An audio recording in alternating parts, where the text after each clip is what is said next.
इस डिबेट में। वीरेंद्र जी, पूरे 8 सीटों का फीडबैक लेकर आप आए हैं, क्या जानकारी है, कितना प्रतिशत मतदान अब तक आपके पास रिपोर्ट हो चुका है और किस तरह का माहौल आपको शहर, ग्रामीण और इन 8 सीटों पर देखने को मिला? पिछले बार 2019 की तुलना में ये बात सही है कि मतदान कम हुआ है।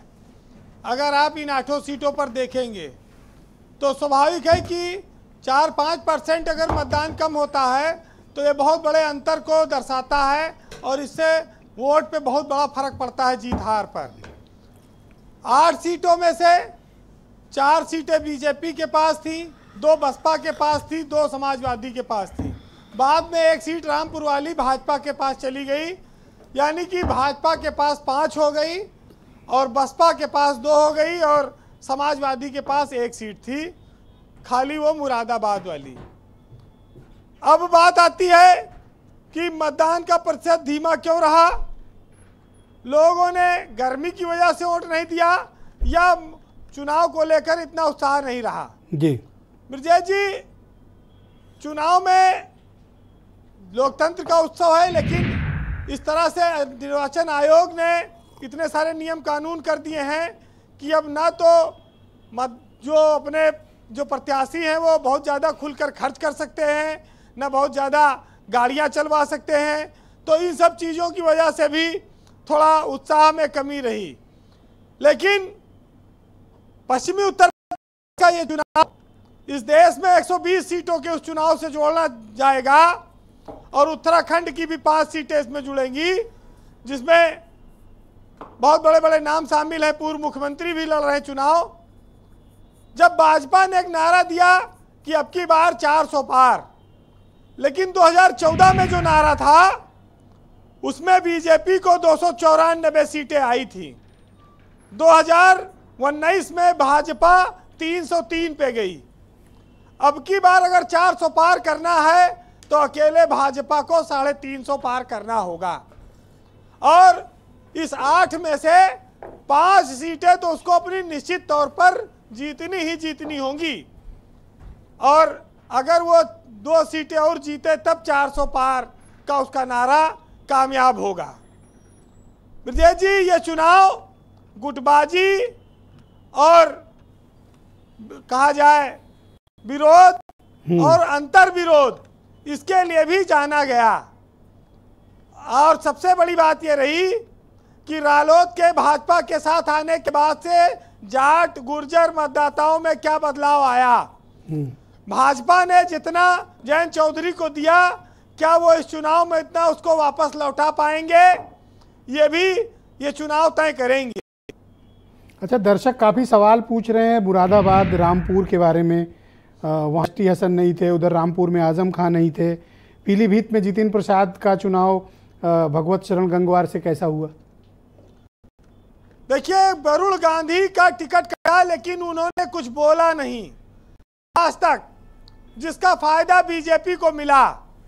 विरोध के कोई स्वर न आने से जितिन बात को लेकर उतना विरोध पीलीभीत में नहीं हुआ, लेकिन मुकाबला कड़ा है, टक्कर का है, इसमें कोई शक नहीं है। भगवत शरण गंगवार अच्छा चुनाव लड़े हैं।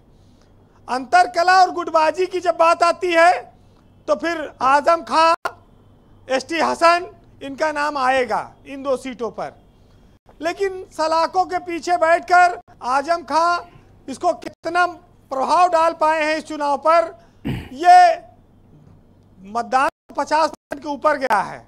पिछली बार 28% के करीब मतदान हुआ था उपचुनाव में, तब भाजपा जीती। अच्छा, ऐसी चर्चा थी कि मुस्लिम वोट बिखरेगा रामपुर और मुरादाबाद में, रुचि वीरा को नहीं मिलेगा, उधर मौलाना को भी वोट इधर उधर हो सकते हैं चूंकि आजम खान जेल के भीतर और उनकी सहमति के बिना प्रत्याशी है। इधर के अल्पसंख्यकों का वोटिंग पैटर्न क्या रहा? देखिए, बसपा बहुत प्रभावी नहीं हो पाई, जिसकी वजह से मुसलमान वोट बहुत बिखरा नहीं और इंडिया गठबंधन में कांग्रेस और सपा के साथ होने से मुसलमानों ने पहले से शायद बना रखा था कि वो एक ही रास्ते से गुजरेंगे। बसपा से अगर कोई मजबूत कैंडिडेट होता तो वो वोट कुछ जरूर खींचता। एसटी हसन नाराज रहे, लगातार बोलते रहे, लेकिन ऐसा लगता है कि मतदान वाले दिन उनकी नाराजगी की बहुत फिक्र नहीं की वहां के मतदाताओं ने। देखिए ये चुनाव बसपा के अलग होने से बड़ा अजीब हो गया। इसमें नुकसान भाजपा का ज़्यादा हुआ। जब सपा और बसपा मिलकर लड़े थे तो बीजेपी के लिए काफ़ी जगह मैदान खाली था, लेकिन बसपा और सपा के अलग लड़ने से इस बार चुनाव सीधे या तो मोदी को वोट गया या मोदी के खिलाफ गया, और मोदी के खिलाफ में ज़्यादा वोट समाजवादी पार्टी की तरफ गया, बसपा को लोगों ने इग्नोर मारा। अब ये तो चुनाव परिणाम बताएगा कि क्या स्थिति बनी।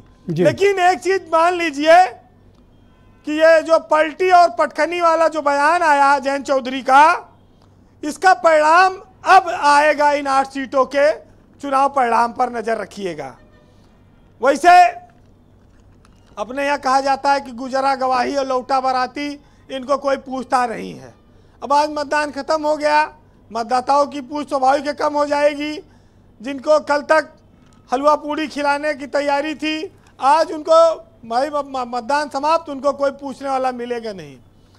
और हमारे लोकतंत्र की एक खूबसूरती ये भी है कि हर बार के मतदान में चाहे कितना बड़ा खरमास लागू है, लेकिन एक दुल्हन वोट डालने जरूर जाती है।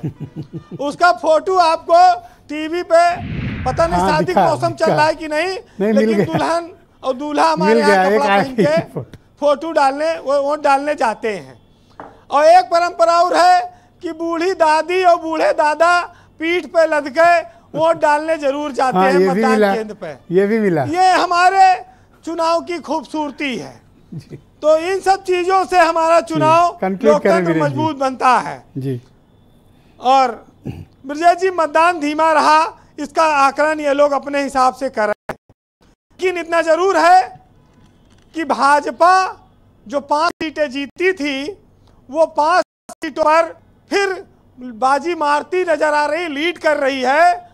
और 3 सीटों में जो बसपा 2 सीटों पर थी, उस समाजवादी पार्टी ने ले ली है ऐसा लगता है। और समाजवादी पार्टी 8 में से 3 सीटों पर बहुत अच्छा लड़ी है। तो इसके परिणाम तो आगे आएंगे, नोट करते हुए चलना पड़ेगा जी। बहरहाल इस लोकतंत्र ने 5 साल बाद इस देश को फिर अपनी ताकत दिखाने का अवसर दिया है। लोगों को अपनी वोट की ताकत को महसूस कराया है और एक मजबूत सरकार बनाने के लिए लोग वोट करें। भारत की तरक्की और खुशहाली इस लोकतंत्र के 5 साल में छुपी है। सुनिएगा कि फैसला कुछ हो मगर आग न लगने पाए, घर बड़ी चीज है एक तिनका भी न जलने पाए। और नाग नफरत का किसी को भी ना डसने पाए, अब कोई फूलों में बारूद न रखने पाए। और है दुआ फिरका परस्ती को उठा ले मौला, और मेरे भारत को फिर से बुलंदी पर पहुंचा दे मौला। बहुत शुक्रिया वीरेंद्र जी, आपका बहुत बहुत धन्यवाद ग्राउंड जीरो से जुड़ने के लिए, फीडबैक देने के लिए और अपने